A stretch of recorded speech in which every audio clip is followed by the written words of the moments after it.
Well, as a new exhibit is set to premiere this week at the Tennessee Aquarium, you might be wondering what goes on behind the scenes of those new projects. Our own Mark Drinkard took a trip to the aquarium to find out.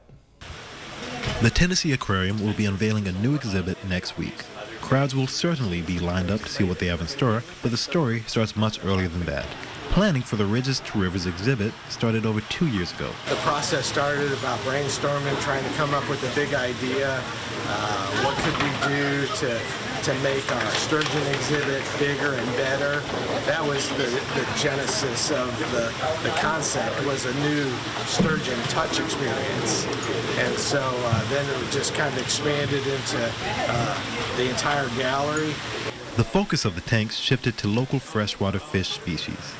Teams were sent to witness the rivers firsthand and study nature in its purest form. Research is key to imitating these natural habitats. We also just spent a lot of time in the field, getting our heads under the water and seeing the habitats of the fish that we were going to display.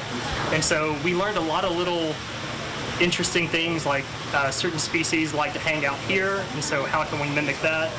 And we're able to think about, like, if I was a darter, I would like to live under this rock, or whitetail shiners like to breed in this certain type of habitat, so we added that too. So hopefully those little details will help make something really interesting. This exhibit specifically called for a life-size prototype to be built. So the prototype took about 4 or 5 months to build. We didn't really know exactly how the exhibit was going to look yet. So we had to experiment with where the rocks were going to be, where the water was going to come in. So it took a little bit of experimentation. There's a lot of different factors involved when you build a tank like that.